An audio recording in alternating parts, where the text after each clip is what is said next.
And now, on with the show.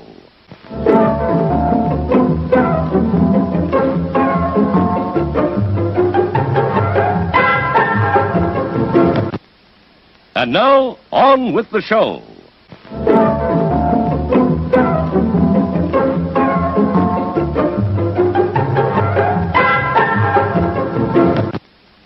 And now, on with the show.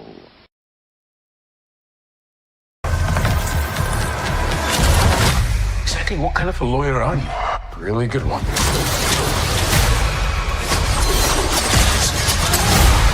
Vigilantes are not heroes. Yeah. Daredevil and Born Again, only on Disney Plus.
What's going on, guys? Welcome back to the Superlair. We are here for Daredevil Born Again, Season 1, Episode 8.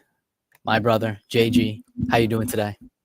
What's up, brother? I'm doing good, man. Hung out with some family members, had a nice little beverage. I am feeling great. That's great to hear, my friend. We are here because this is the start of something better, brighter. We are officially done with the old footage. The pre-overhaul footage is over. We've gone through it all. Now is the start of the promise of a season 2. The stuff that they set up in season 1, we're going to see it come around a little more full circle. And I could not be happier about it. Benson and Moorhead of Loki are directing these final 2 episodes. Bullseye, he is back. Oh, man, I cannot wait. It's going to be nice to finally exit that old era and enter a new vision, a more coherent vision, hopefully. But I'm ready. How are you feeling about it? As long as it's better than last episode, I'm feeling great. Yeah, very evidently old footage from that old era.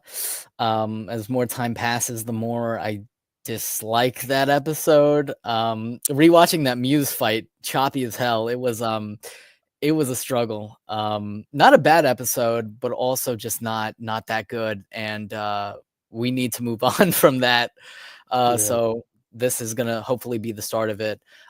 From what people have been saying who've seen it early, best episode of the season. So I'm gonna keep my expectations, reasonable, but people love this episode, and it's because, well, we're getting season 4 promises and Netflix canon and characters we actually care about returning. So no surprise to me there. I thought the last episode was solid, but they did Muse dirty. Oh yeah. You know what? For those that don't know, usually Onzo does, who's on the Bigford Entertainment, does roundtables.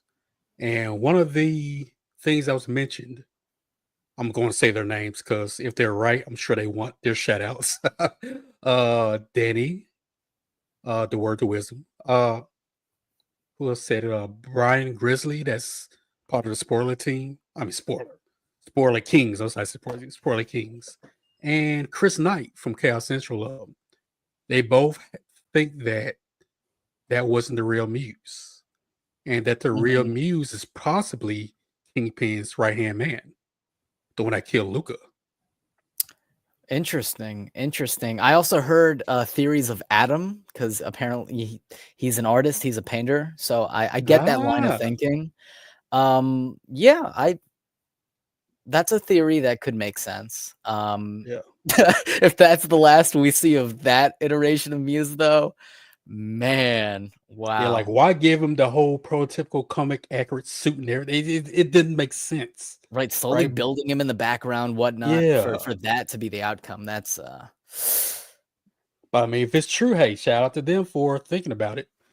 But it would make sense, so that way, the Muse we see, if he's dead, I'm not so upset about it, because Muse is supposed to be a problem for Daredevil. And that goon, I'm gonna keep saying it, that goon we saw in episode 5 put up more of a fight than Muse did in 2 episodes. I just gotta throw it out there. Understood. I definitely see it, man. I can't wait for the return of Karen Page. It's been too long, and we really need familiar faces. It's gonna be nice to enter this new vision and get promises of better things, more coherent things. Bring me Karen and Bullseye now, absolutely. Let's hope that these last 2 episodes are good, and that it's a sign that season 2 will also be great. It's definitely going to be like a litmus test of, okay, this is truly their vision, the start of their vision. Let's see it continued. But everything I've seen has gotten me interested and excited, and I'm ready. I'm ready for a new vision. But with that being said, the episode is out. So I think we should just dive right in. Let's do it.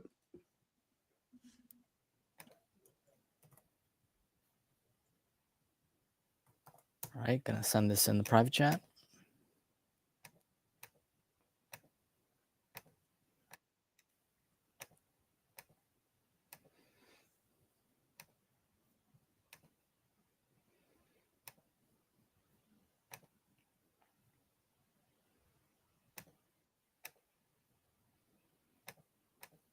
Let's go.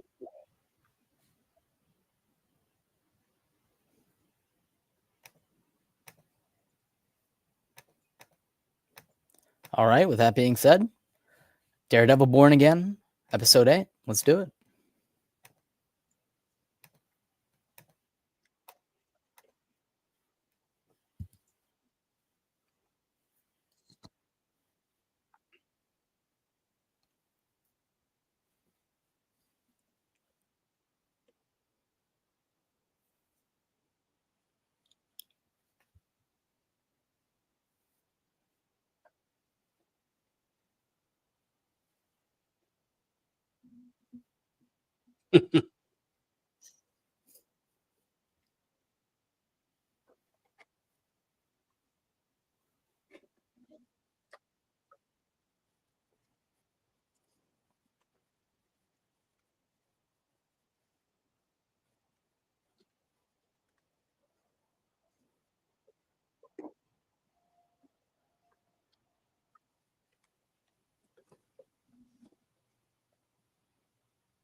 Off the bat, let's go. Everyone wonder what he was doing. Now we get to see. It's been too long, too long.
Nice, nice.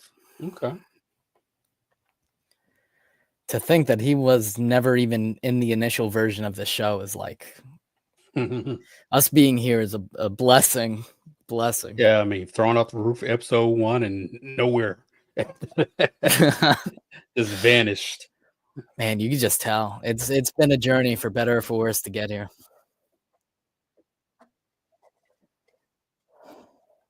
I still think that my prediction for next, because I didn't see the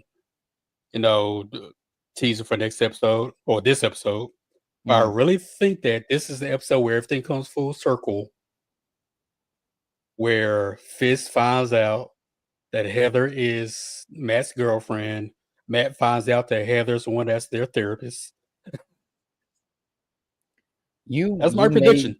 You may be right. I know that there is there is yet to be like another gala scene where Matt and Mm. Heather are like dancing. This could Okay, very well okay. be it. I think actually this could be it. Yeah. So you may be onto something. Because eventually it just has to. It just makes sense.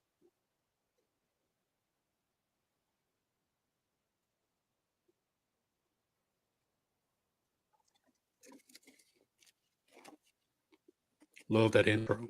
Love it. Yeah, never sick of it. Very good, very good.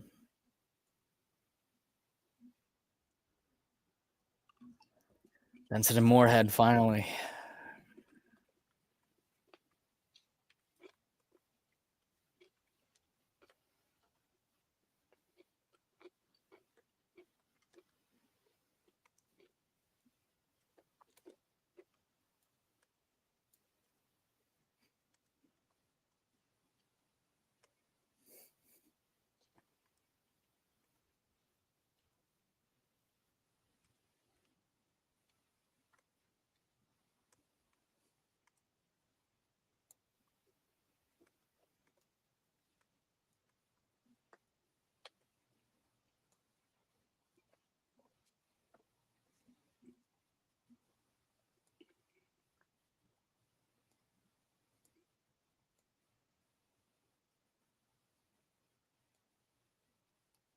Oh.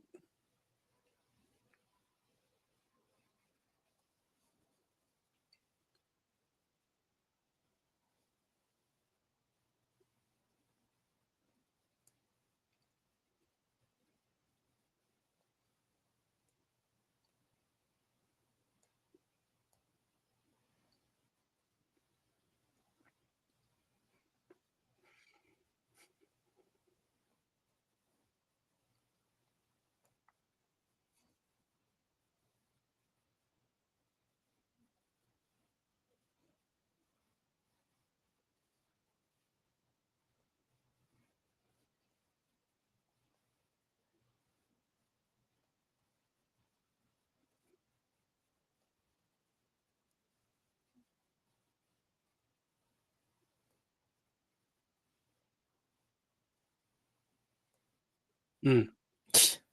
Okay. Wow.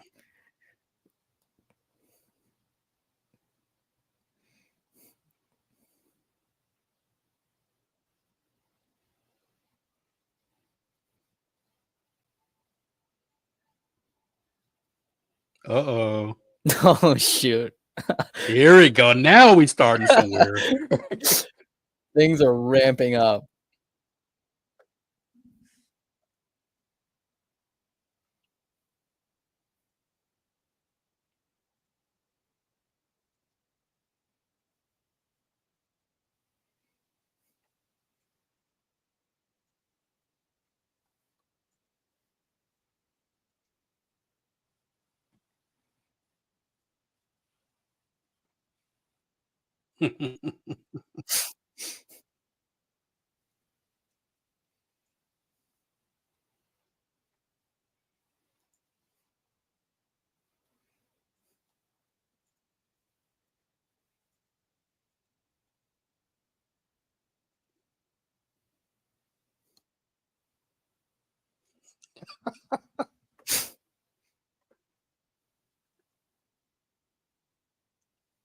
Hmm.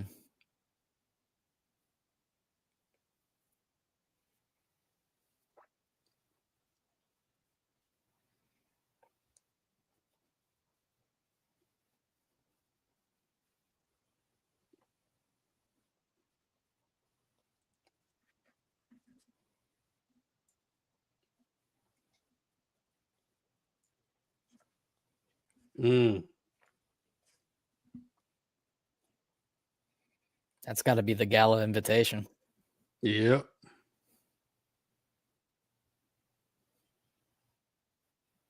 Yes, my prediction's right so far. Man, it's all coming together.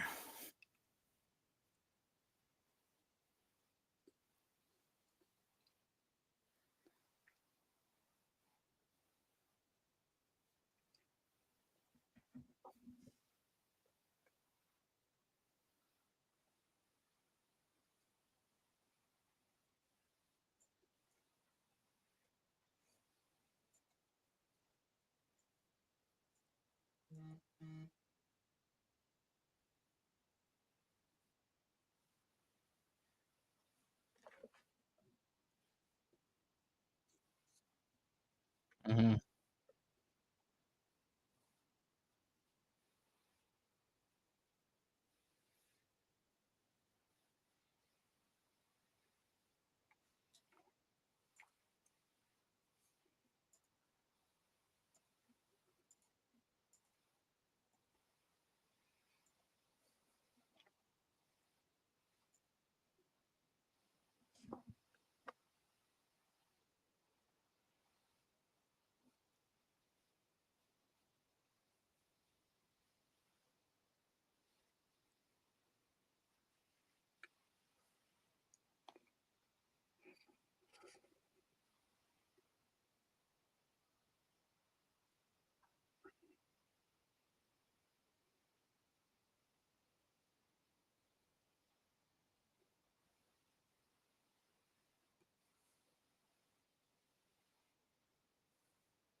Well, there goes Ooh!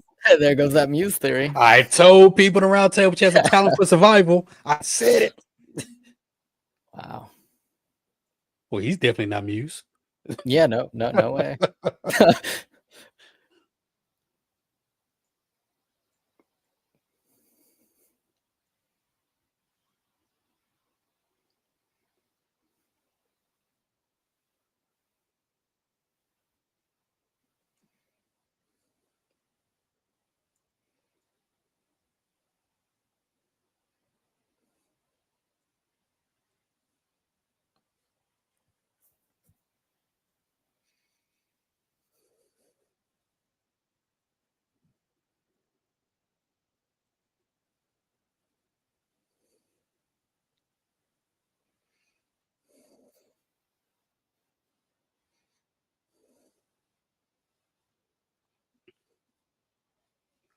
Oh god, I'm sick of her.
Mm, full circle.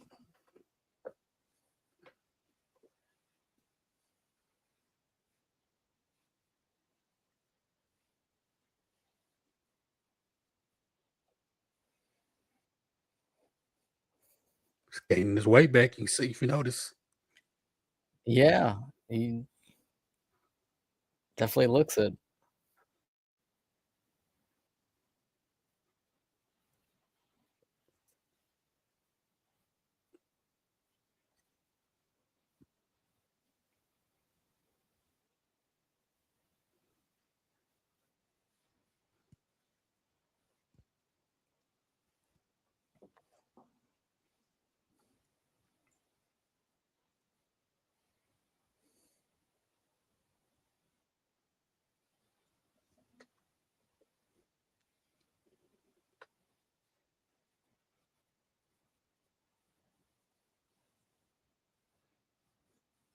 Hmm.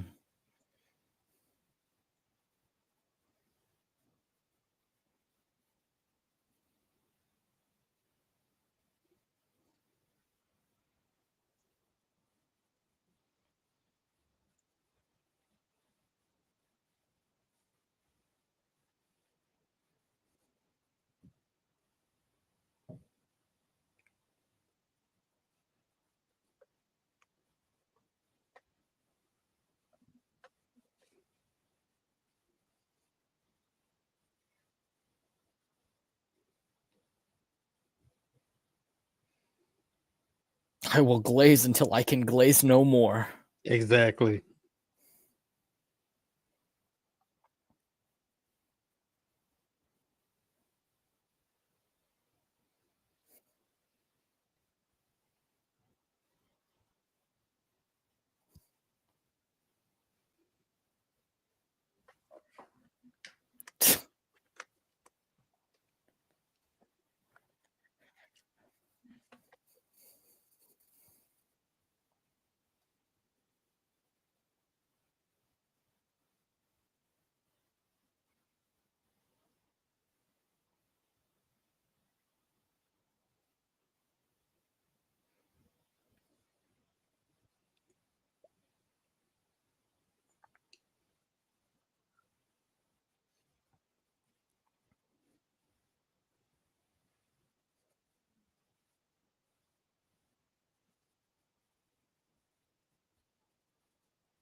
Hmm.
Hell yeah, there is.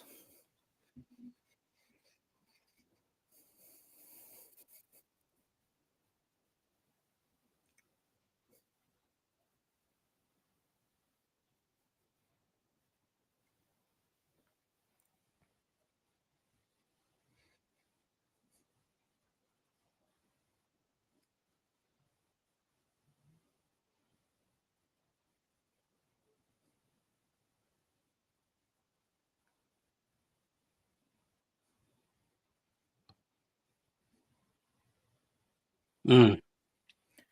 Oh god, they're doing it.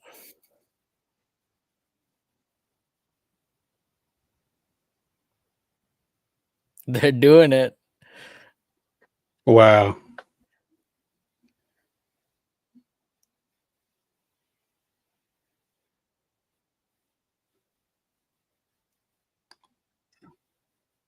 So he ain't dead. He ain't dead, baby. He ain't dead. It's a whole conspiracy.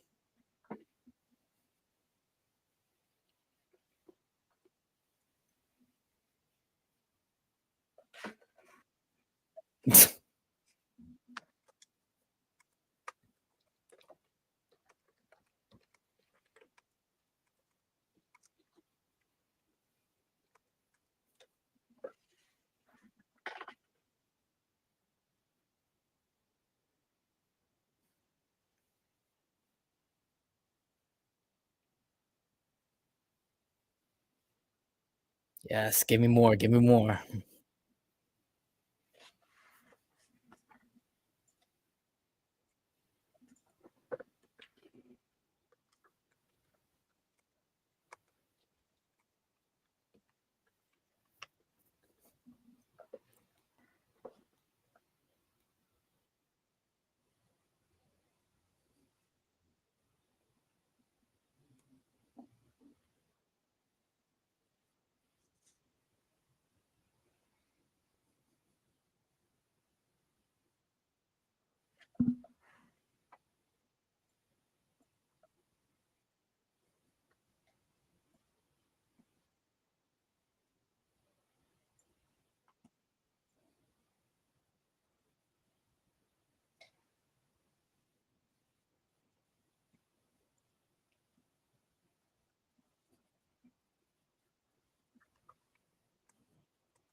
Mm.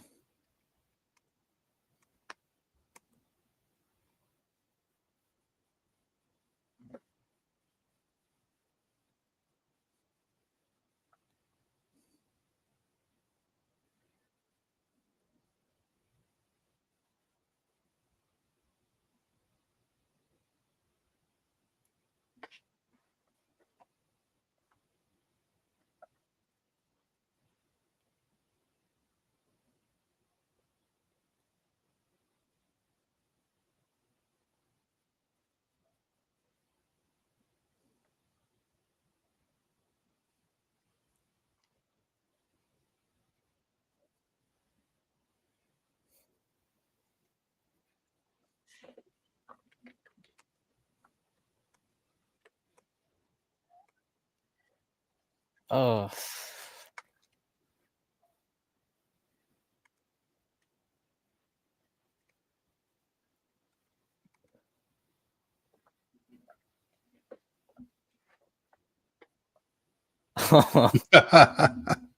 Sassy Matt, bro. That's the man. Matt I've been wanting to see. I know it's all. Now we're getting Oh, somewhere. yeah, it feels that we're like really moving towards Yeah, this feels like something more. Netflix. This feels like Netflix now. Yeah, I'm set right up. Like, I'm in.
High beams.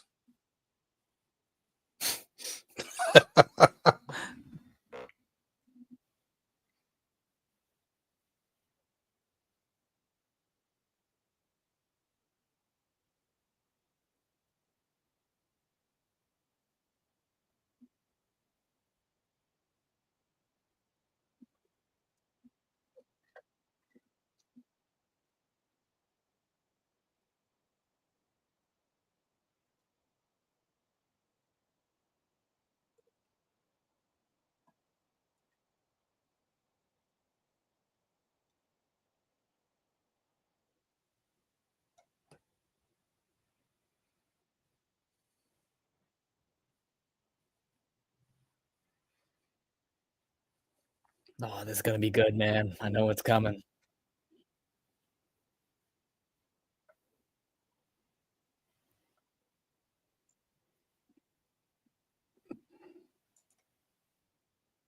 Yep. I Wow. knew it. Always playing Oh, checkers. I mean, chess, man. He's always playing chess. hell yeah. God, the way he presents himself, he's such a force. I love Bullseye.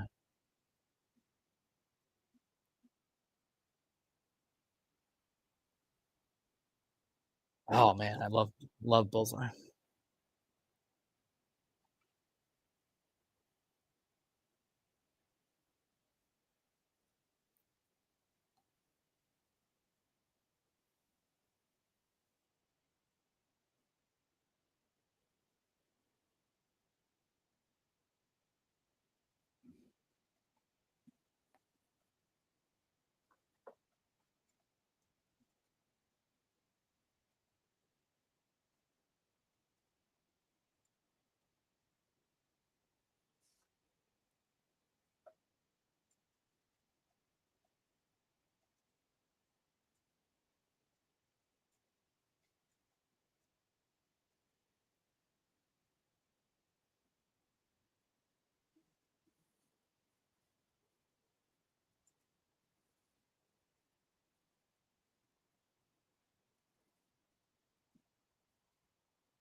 Love it. Love it.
Love the music.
Uh-oh.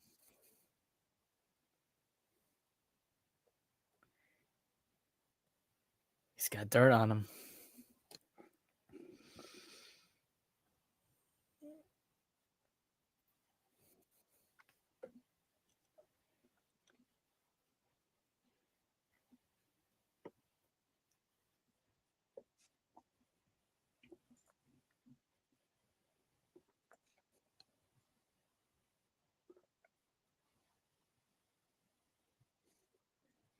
Love the height difference.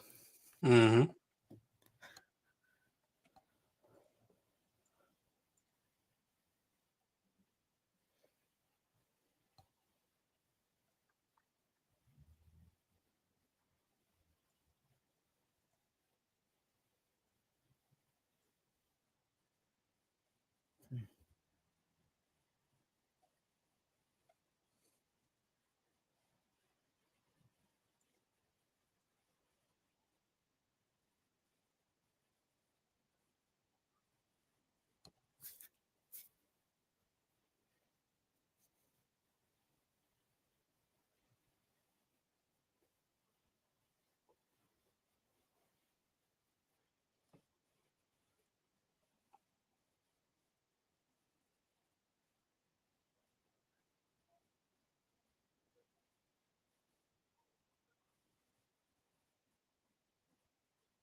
Oh, Oh wow.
Mm.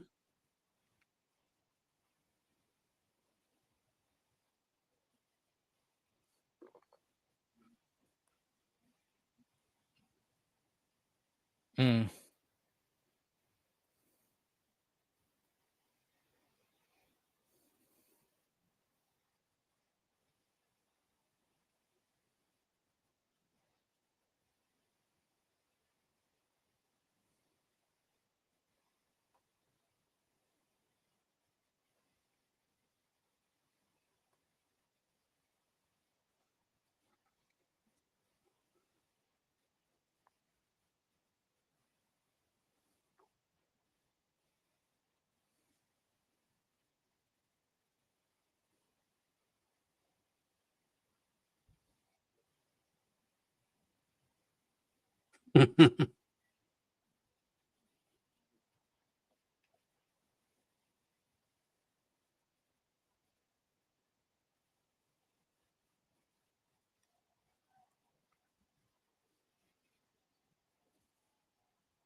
He's got dirt on everybody.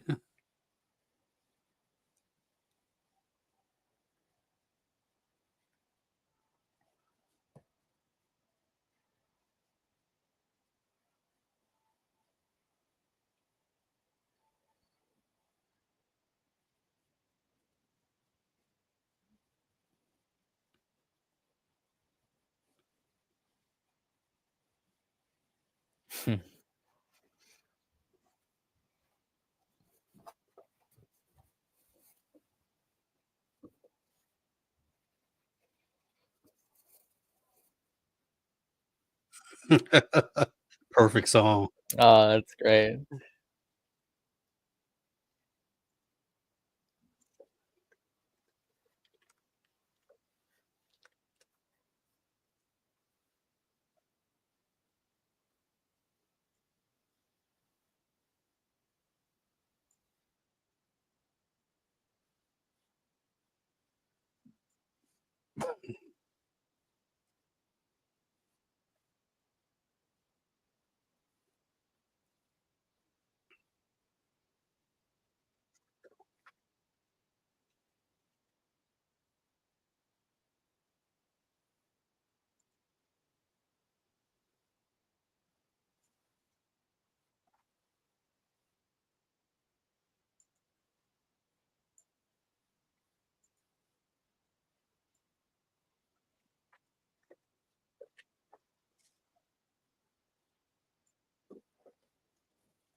Mm.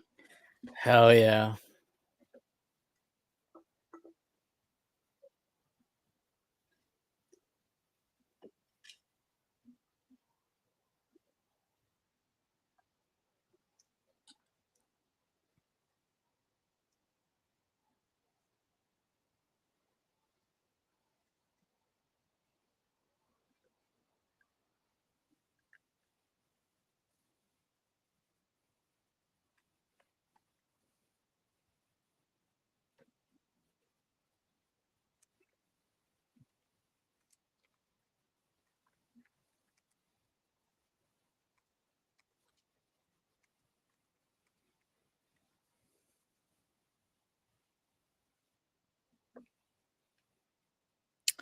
Yep.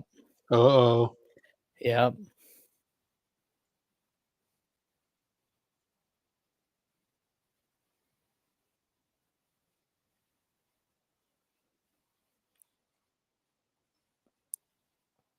Yep, they're doing it. Oh Yep. man.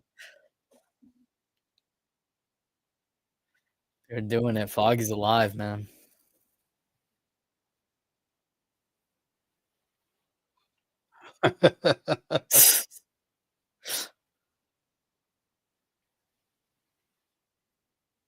This is a really good scene.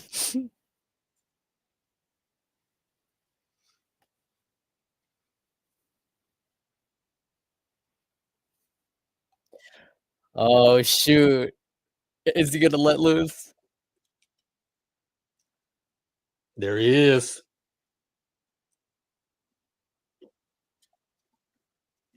Oh, do not end it. Do not end it here, please. I hope to God. You continue this now.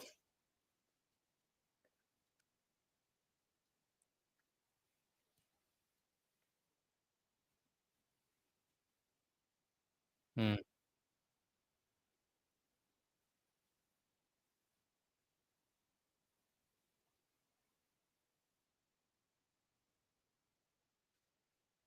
Ooh. Oh, oh man.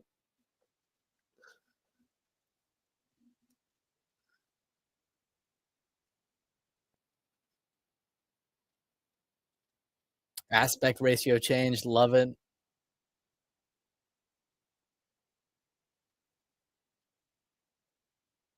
Who are you gonna save?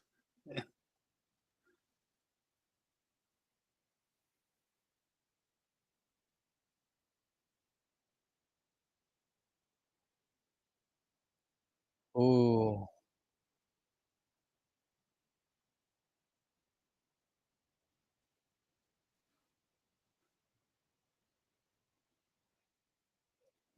Oh, they're gonna end it here. I hate them so much.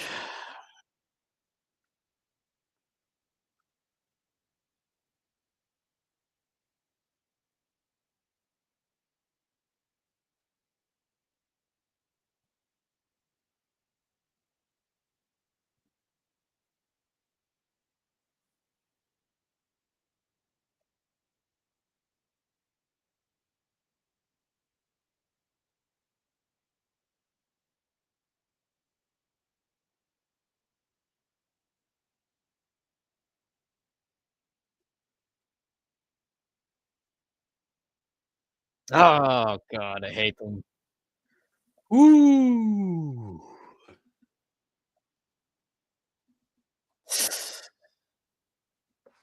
Wow.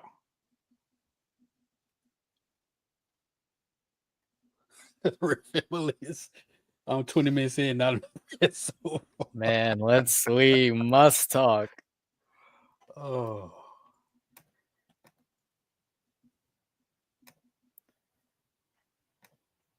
All right, let me get this image ready.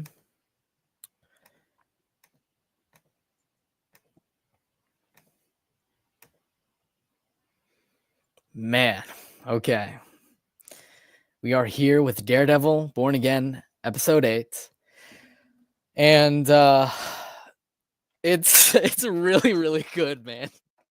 I'm really, really enjoying it for a multitude of reasons.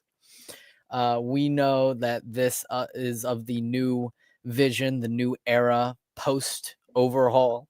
And you could definitely tell when it comes to the camera work and the directing by Benson and Moorhead, which is dynamic as ever. I mean, I love the aspect ratio change. I love the dynamic movements. It gets you invested, and it's really creative. Benson and Moorhead getting them for Daredevil is the best thing they could have done. And with the new vision, with them stepping in and realizing certain things are not working, we got to fix some certain things.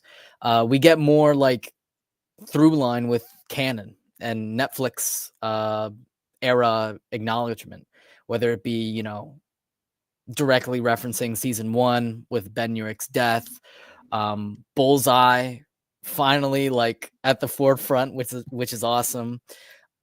Josie coming back. More discussions about Foggy. Like it feels like a truer continuation of the Netflix show than, you know, the old era of footage did. And I'm very, very satisfied with it. And I really, really like this episode because, as you said, like with the old footage and the old episodes, you know, we were like slowly inching towards Matt and Fisk going back to their old ways, embracing their true nature. But this is like the first episode where it really, really feels like we've leaped to the next level. Where things are moving, things are happening. There's a larger conspiracy here that I am like excited to unravel. It just feels like that we're really moving towards something larger and more exciting. Like like the Muse stuff was like almost like an afterthought now watching these episodes, because we see what they're building towards. They're building towards the anti-vigilante task force. They're straight up going back to episode 1 and they're doing exactly what I hope they would be doing, which is like retroactively fixing stuff and making it make sense. Like this is straight up like a continuation of episode 1, you know, continuing those plot lines that I am very much, you know, wanting to see continued. And I'm really, really liking it. It feels like consequential. It feels heavy. I love that about it.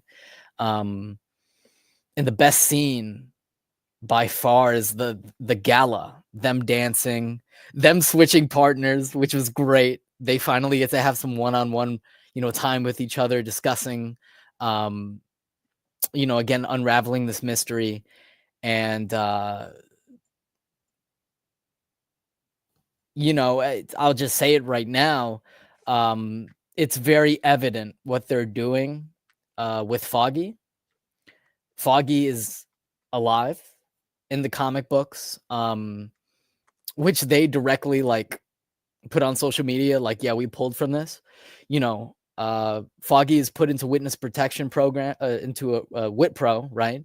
And it's because Vanessa like ordered this to happen. And it's like they're very clearly adapting that. And I was just excited to unravel this conspiracy, to learn more. I'm looking forward to next week's finale, man. There's more I want to talk about, but those are my general thoughts. JG, what's up?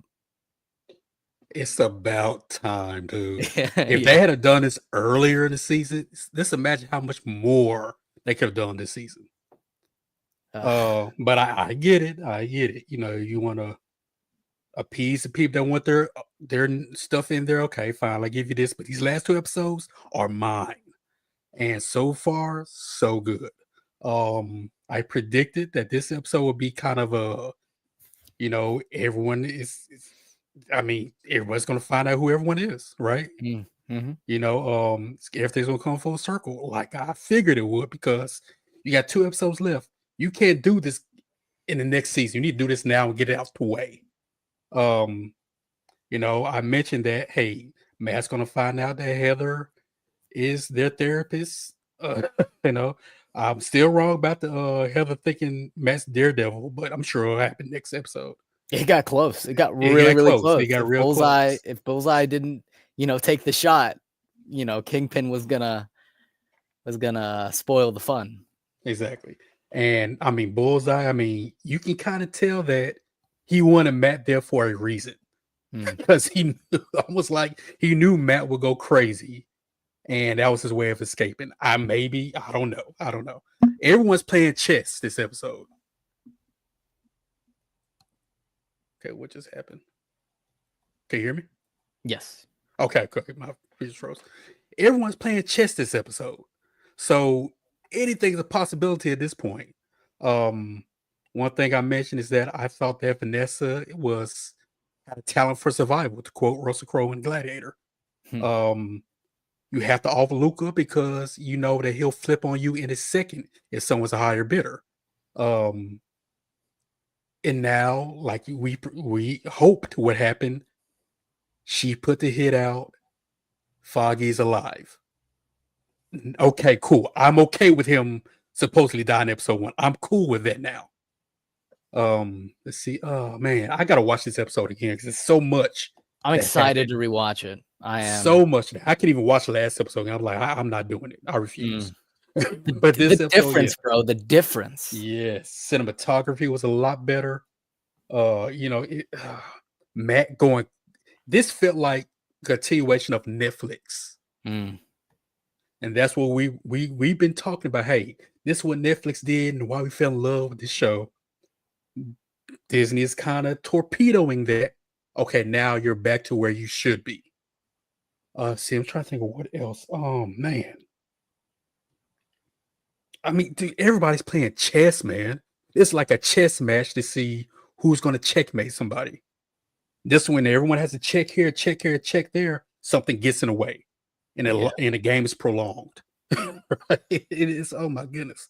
But yeah, I agree with you. The gala scene, oh my God, it's just so much tension. Yeah. In that one scene.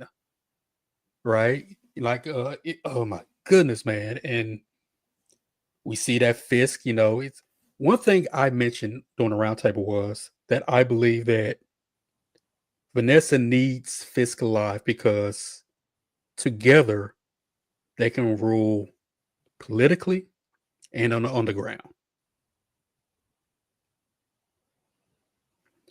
And we see that where, you know, she offs Andrew like it was nothing. At first she was like, oh yeah, no, don't do it. But she's like, you know what? Hell with it. Pop, pop, gone. Bye-bye. Now that conspiracy of him being used, gone. We're still trying to want to know who ordered Bullseye to go into population. Who gave the order? I mean, we can assume Fisk because he's probably the one that has that power to do it. So in that case, did he plan the whole Bullseye thing at the gala? I tell you, you know, moments before Bullseye fired the gun, you know, Vanessa was working up, telling Fisk what she was doing while he was away. So the fact that, you know, let's say Vanessa, you know, ordered the hit on Foggy, this, that, the other, there's a larger conspiracy that we're learning and it's great. And Fisk, the Kingpin himself, is not super on the loop, you know, super in the loop like that. I love that. He's always the one in control, but now no longer. I think if you play with that, that's good stuff. So maybe there's another power that they don't know about yet. Maybe there's another source that they're both oblivious about. Kind of reminiscent of the Court of Owls things that the theory in the Batman. Right, where hey, there's somebody else there. I'm not saying because it's somebody else that's I'm even scared of, right? And Yeah, so, I mean, what this show does, or specifically what this episode does well, is the whole like vying for power. Like there are, the battle for New York, the heart of New York, and there's a lot. It's a power play, plain and simple. So, I'm excited to see that unfold. Just we went from like 0 to 100 real quick, and I'm here for it. yeah. And you hold the whole BB thing, right? Like what's going to happen with that? Because Gandolfini's, he's always going to be Gandolfini's son to me, no matter who he plays in the show. I'm always going to refer to him as that. One thing I mentioned was that hey, he's trying to move up to the top. So the lady that's kind of Fist's assistant, he's going after her spot. Because you see he's getting a little more confident, it's getting there. It's getting there. It's dude, you're right. This is so much going on that I have to watch it again because that gala scene alone, it was so many details in it that I have to go back because I'm sure I missed something. A lot of it could be like a certain eye contact, a certain gesture, something. Because even when BB was talking to the what's called guy, one of the guys also at the far corner of the room was looking at him. Yeah, there was a lot of that, dude. There was a lot of stuff going on, bro. And I think that's great. I'm like smiling ear to ear. I like. Oh God, it's just such a difference, That's all I got for now, man. It's oh. Yeah, I mean, let's talk about the titular bullseye, bro. Like Wilson Bernthal is so great in this role. I mean, his storyline in season 3 was fantastic. To see him come back after initially not being invited to play, like it was heartbreaking, and now he's back, and it's just so great to see when because of Matt's what's the word I'm looking for? Because of Matt's I'm looking for a word. What's the word I'm looking for? It's on the tip of my tongue. Impulse. There we go. Because of Matt's impulsiveness, he caused, indirectly Bullseye to escape, right? This shot right here with him in the tooth, it's from the comics. It's a direct pull. It's great to see it translated into live action. Him shooting the tooth out, and when he's throwing like the whatever it was, the scissors, the pliers, like he's just a force of nature. Welcome back. Sorry about that. I was deep into the discussion, so basically that scene was like comic scene or something. I think that's yeah. It was it's a comic pull, and basically Bullseye, the way he like gets up, he's a force of nature, and I love seeing that. Like Bullseye is back. We're gonna see him in season 2. It's just really exciting to have these Netflix connections and to see stuff promised to us, delivered. I love Wilson Bernthal in this role, and it's really cool. You have, for example, yes, the aspect ratio changes every time Matt uses his radar senses. Benson and Moore had cooked with that, and then also on the other side, you have Dex. In his point of view, everything turns, blue. There is a difference in points of view of how certain characters see things. And it's incredibly dynamic. It's really, really cool. And then let's say that Muse does come back for season 2. Whatever aspect he comes back, he's coming back, apparently. And if they We have lean to into deal the supernatural, Yes, so you gotta deal with that. Gotta deal with Bullseye, gotta deal with the task force. That's a lot in season 2 you gotta deal with. yeah, it's a That is a lot. lot. It's a lot of plot lines. I'm low key surprised. Was she not reported to be in? Maybe it was just 2 episodes, but I could have sworn that it was 3 episodes that she'd come back for. But yeah, I was expecting her to pop up. She didn't, but this episode was so good that it's not like oh, Yeah, you where's didn't need Kara? her. You didn't Yeah, need not yet. But man, if this episode is indicative of what we're getting next week's, in next week's finale and in season 2, dude, this show is gonna jump drastically. Because it's been a journey, man. It's to get to this point, it's been a journey. There were good moments in the old iteration, but it's just very clear that this entire season has been like a build-up season, a rebuilding. It is born again, so it kind of works in that regard, but it's also not like one of those things where like, oh, they're so clever for doing this. Nah, there were some messy things going on this season. We're gonna look back on the season like, yeah, there is a clashing of old and new. But from the people who saw these episodes early, both 8 and 9 are for us, are for the Netflix Marvel Daredevil fans, that we've been waiting for this connective tissue. We've been waiting for it to find its groove and to give us that familiar, energy, that magic. And we got the start of it here. It's so good, man. I'm thoroughly happy with this. Yeah. And only imagine next week when Punisher comes back into the fold. They're fighting the anti-vigilante task force. It's really gonna put us into full throttle into season 2, where we can have Benson and Moorhead cooking fully. We can have entirely purely a new vision. I mean, man, season 2 could be like Loki levels of great. For God's sake, wear the black suit. I need him in that black suit next season. Yeah, dude. And that, funnily enough, that,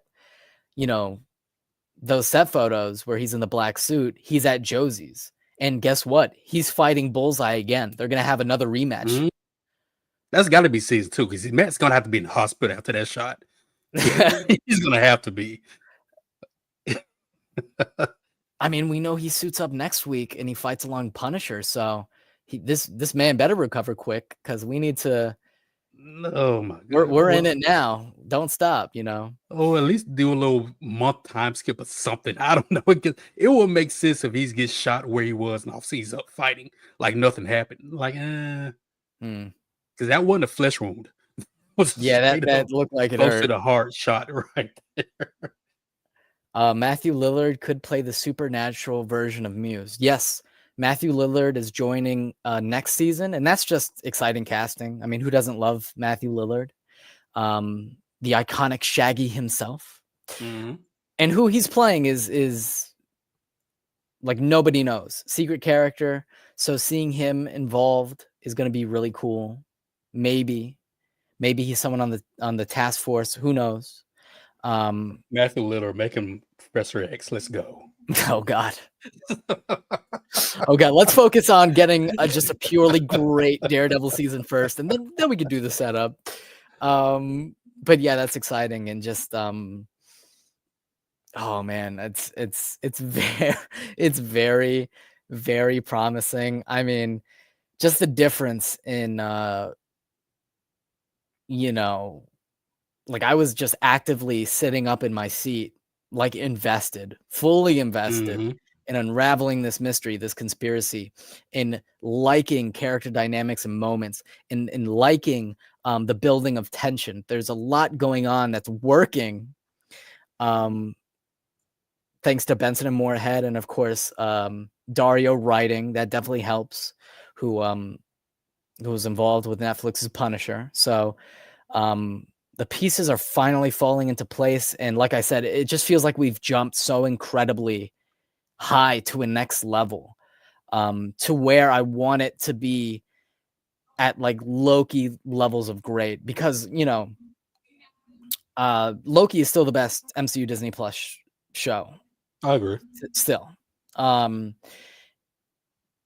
I had high hopes that this first season would, reach those heights to give us those really, really compelling and profound, moments and scenes and all that. And of course, we're starting to get similar stuff like that here. But season 2 really is going to be like, it's the test to see if they can just cook.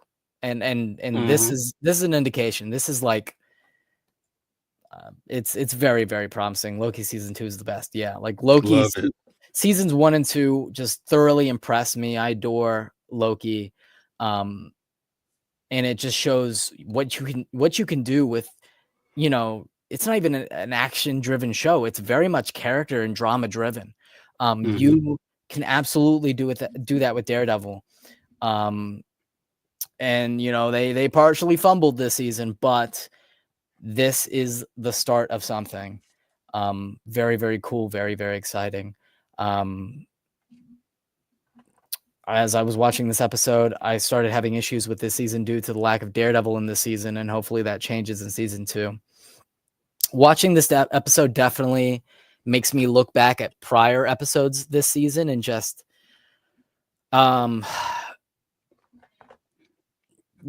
it makes me think about the journey. I mean, I'm definitely going to get into it next week with the finale and just go over the show overall, because it's definitely mixed feelings on certain things, but this is important. This is a promise of season 2, and I'm thoroughly happy with it.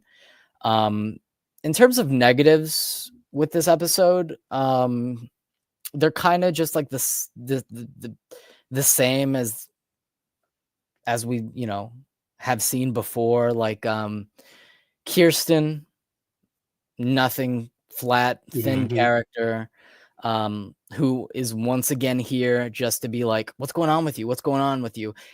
Tell me everything, and tell the audience everything. Let me be the vessel for that. Like there's nothing going on with her. But the bright side is, Foggy's alive. They become a couple. We're getting somewhere. But that's looking far down the road. Let's see what else. Heather. Oh man. I'm not invested in that relationship at all. When she's like, you're ignoring me, you're destroying everything we've built, this, that, the other. I'm like, again, it's been so poorly executed that I don't care. And when Matt is like, she's like, you're not paying attention to me, are you? And Matt is like phoning her out, and what I'm like, I get it, dude. I get us to the plot. Like Heather is a nothing character, who's there to just sort of be a plot device on she doesn't like vigilantes. That's something new.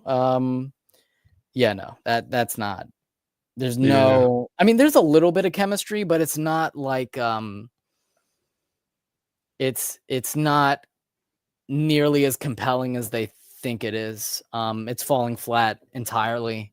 I love you. Yeah, right. Not only that, dude, she's already moved in. So we go from them having their first meeting, basically kind of trash each other, but in a cute way, flirty way, to them. Only conversation we see is her job, her book, her job, her book, nothing else. Then we get to, I love you, Matt. After, I guess, smashing in the shower or whatever they did, and you guys are moving. You moved in with them. Like, dude, kill her off. I would rather Muse kill her last episode. Yeah, well, she's back for season 2, so Unfortunately. But you know, based on set photos, we do get a Matt Karen reunion, and I'm wondering, like are they going to get together? Because that was teased in episode 1 here, and as we see in this episode, they're continuing plot lines. They're expanding upon them. Is that something that happens where they break up and they find each other again? I don't know. It's going to be interesting to see. But well, there was some tension with this episode with Matt and Heather.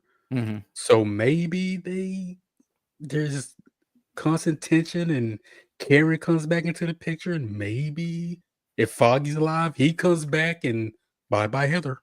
Yeah, like he was talking about that old life that he very clearly misses. There may not be a place for her.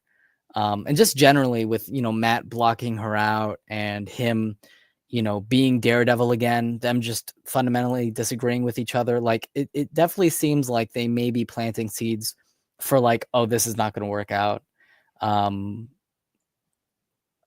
We just don't work together well, which they aren't, so we'll see how that goes. But yeah, she's a nothing character. Cherry, yeah, he walks in with like his demeanor, like, hey, I was told to search for you. What you do now? This, that. Like, shut the fuck up, bro. Like, okay, like nobody likes you like that, Cherry. Yeah, no, he's a flat character, nothing character. And they're not bad. They're just so mediocre and so nothing. They're nothing to write home about. They're there purely to serve as the story. And, in a previous show that, the side characters layers had layers. Like, I just expect more. And that's a very natural criticism to have. BB, nothing going on. Maybe not nothing, like, but it all goes back to her uncle. Like like she's not her own character. She's like been reincarnated, and like I need her. I got no real thoughts on her. I just I think again she shows up to service the story, to push certain things forward. Even though I did like that scene where she's talking to the commissioner and they're like plotting a way to take down Fisk, anonymously and secretly and stuff like that. I like that. But BB is like, she shows up to have that dialogue with Daniel. I will say regarding Daniel, people who saw the show early, they were like, wait on Daniel a little bit. You'll like him a little more. And I do agree with that. I think that it's been a slow burn with his character, but they're putting him in a position where it's interesting that he wants that. He's the number one Glazer. He wants that power. He wants to be the right-hand man. They're doing something interesting with him, and it's helped when you got him playing, being played by the son of Gandolfini. So yeah, I'm liking Daniel. Who else? If there is anyone else.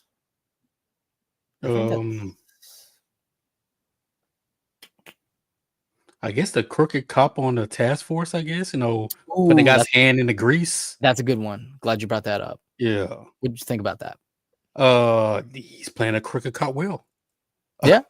He's doing it. I mean, he's doing his job well. They keep showing him, so I wonder if he's going to have a big part in the upcoming seasons, right? What season, but next season. Yeah. Who knows? Like I said, it's so many. The problem I have with this season is you have a lot of insignificant things that are in the way. We talk about these side characters, right? We think about Karen and Foggy. yes, they were side characters, but they also gave Matt balance. Right? They brought him back to center when he needed to be. They pushed him when he needed to be pushed. You know, these characters, it's like they're just in the way.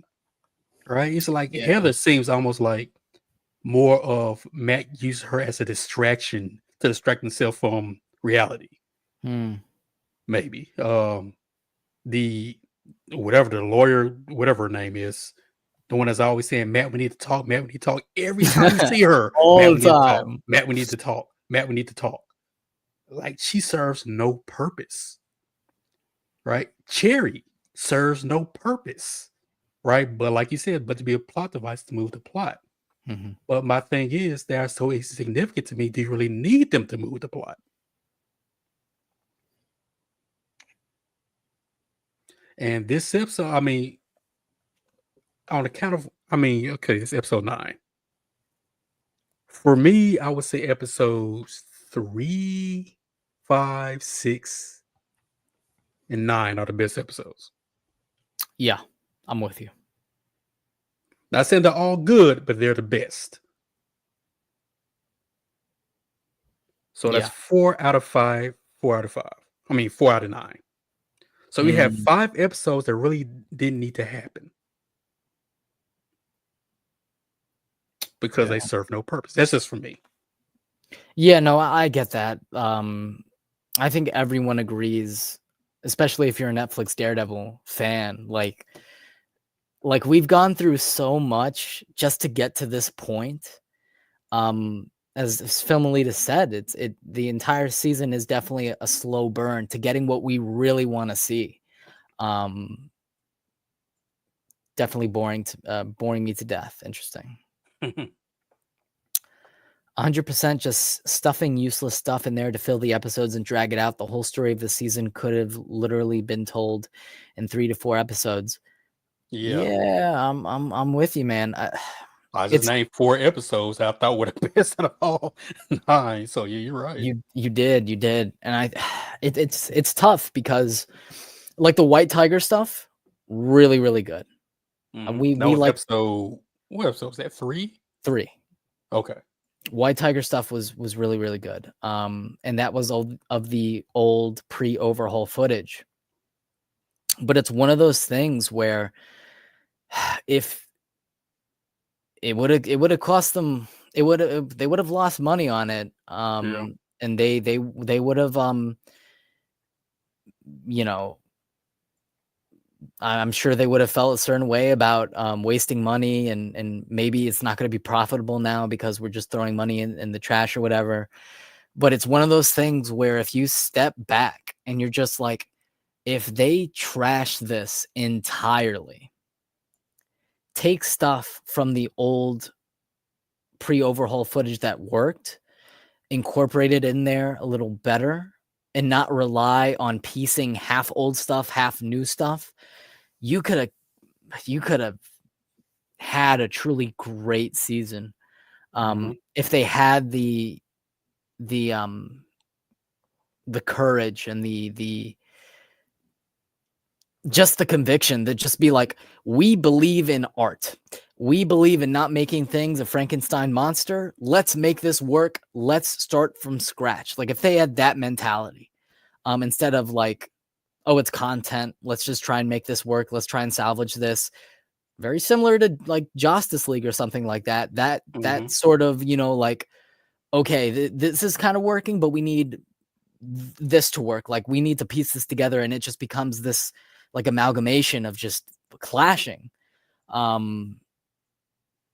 If you just sat back and you're like, let's make the hard call. Let's just start from scratch. Then we would be singing a very different tune as a whole, and it could be genuinely great. Because they've got the pieces are working, but when it comes to Muse, when it comes to certain elements and plot lines, it's just not as coherent and cohesive as it should be. But again, we'll talk about that next week in terms of the finale and what we thought of it as a whole, and to see how this finale, you know, wraps up this season. definitely a lot of thoughts, but this episode is such a, I mean, I really liked it. I really enjoyed it. I haven't used the word love for an episode. I hesitate to use it because when I say love, I mean like I'm talking about I love Daredevil season 3. That is a masterpiece. I love every second of love. Like I think about the words that I'm using and the weight behind them. Because this, I don't love Born Again season 1. I definitely don't. But I love this episode. I'm gonna say it. Mm-hmm. I'm just gonna say it. I have hesitated. I have hesitated to use that word because it's not as a whole the quality it should be. But this, man, it's a lot of setup. It's a lot of teasing. It's a lot of that. But just in terms of the dynamic camera work, the lighting, the acting, you know, when Matt was like screaming at the dude who was trying to scam the teachers, like that was a very good scene. The character drama, the buildup of tension, it's all gelling together in this episode, and I loved it. I loved it, and it feels good to say that, and to say that I may even love next week's episode, because that's of the new vision. But yeah, it's promising, man. Season 2 coming out next year. It's very exciting, and we could have something Loki level, something damn near Netflix Daredevil level. There's real potential here. I love this episode. I think it's an awesome episode. It gives us what, you know, gives the fans of the Netflix Daredevil show stuff that they've been wanting to see. I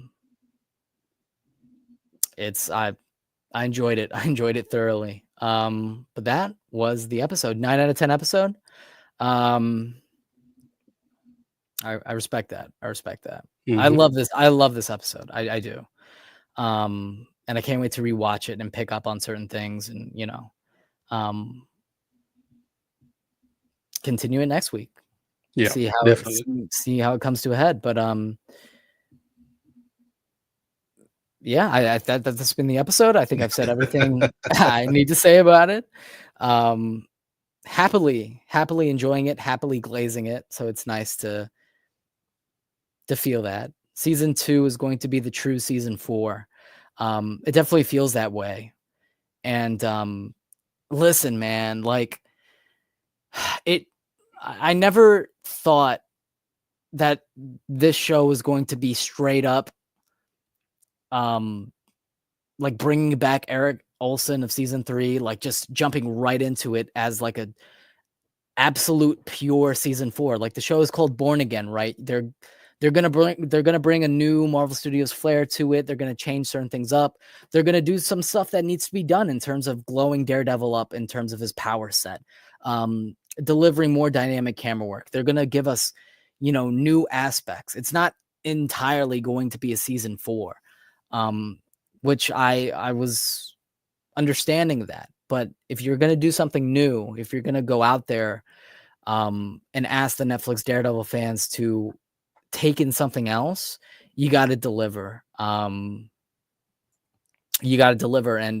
there have been issues with this season, but this episode was, I loved it, and it's the start of something. And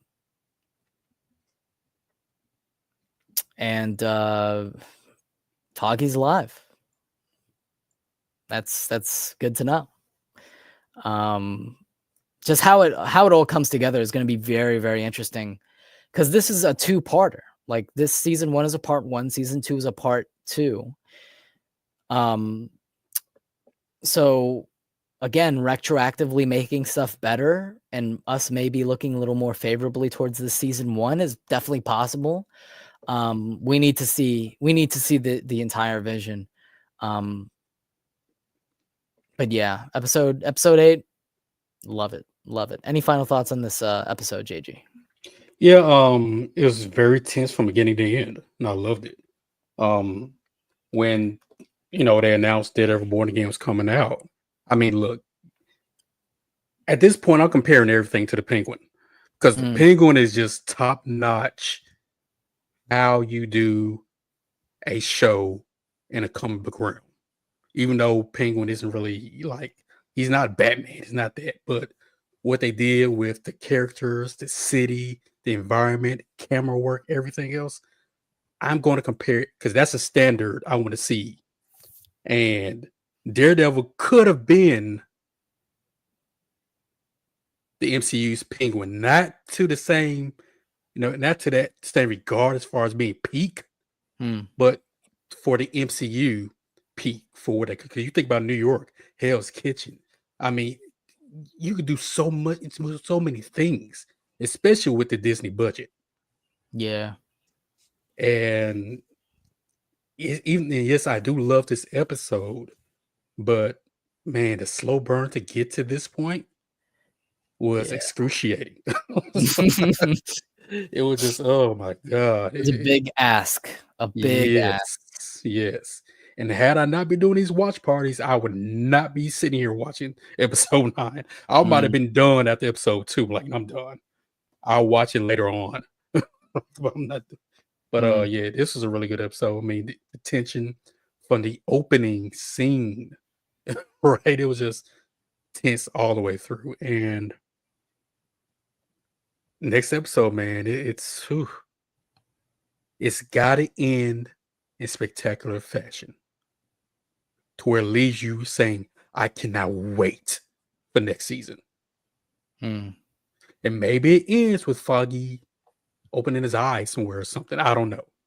But I mean, with everything supposed to be coming up, you got to introduce the Defenders sometime. Yeah, that's true. You got to introduce them. And I think Swordsman has been in a couple of these episodes. I think they are setting him up to be a new member of the Defenders. Maybe replacing Iron Fist. I do want my Heroes for Hire, but what that roster looks like, we'll see. But they're definitely planting the seeds of street level Marvel, which is exciting. I think I mean, he can definitely replace Mike Holder. Definitely replace him. I'll be okay. No comment. No comment. Episodes 8 and 9 are basically a course correction of the mistakes that were made in the original version of Born Again when they were trying to be a soft reboot legal procedural. Yeah, and some of that stuff worked for sure. But 8 is absolutely a course correction. Whereas, in the old iteration, they would have killed off Foggy for good. They would have just, we don't want to look at the Netflix show as entirely canon. We want a soft reboot. They would have done it, and they would have done it off screen, and it would have been horrible. This very clearly, with them bringing back Bullseye, which they weren't going to do, with them expanding the conspiracy, looking at the old pieces and being like, all right, let's try and stitch this together. And make sure that the Netflix Daredevil fans don't crucify us. You can see that in this episode. It's absolutely a course correction. You can even see that in episode 1 where they're trying to make the old iteration plot lines make sense by reshooting that entire first episode. You can see that. We'll talk about the show entirely next week and get into it. But this episode is awesome. I cannot wait to rewatch it. Yeah, absolutely, of course, correction. But yeah, that's been the episode. JG, where can people find you? JG Shaolin Terrific, the undisputed final boss of the 36 champs of Shaolin. What? You can always catch me live Wednesday nights on the OOC with the host Anzo, aka Abbott, and the Osiris of the Sheet, Spliff King, and the Professor of Gunja, alongside his co-host Roberto, aka Mr. 100, aka No Trouble Did Anything Gonna Be Irie, No Woman, No Cry. The OOC, you can find us through Bigfoot Entertainment. because you search OC, you may not find it, but if you put in Bigfoot Entertainment, you will more than likely find us live tomorrow night. Of course, you can also catch me live with watch parties, con events, no matter what. Supervised calls, I answer. I will be there always. Mi hermano de otra madre and el príncipe de Nueva York. Always killing the game for YouTube and anywhere else for all you suckers. And of course, check out my uncle on the GGC. He's doing big things over there. And please, please check out Danny. Always giving out words of wisdom. If you smell what Danny's cooking, simplify himself. Respect. Yes, sir. Yes, sir. I love to hear it. Thank you, everyone for joining. It's great to see you guys in the chat interacting, and us actively seeing the show getting better. Something that we can all celebrate. That's great. Bottom line, love this episode. Think it's great. Started something promising. Yeah, let's get episode 9. Can't believe it's over next week. But was this episode 8 or 9? This was 8. I kept saying 9. Thank you for correcting me. I kept saying this episode 9. I thought you said 8. Honestly, honestly. Same difference. But yeah, that's been the episode. Thank you everyone for joining. We will see you next week for the season finale of Daredevil Born Again. Until then, thanks for watching and take care.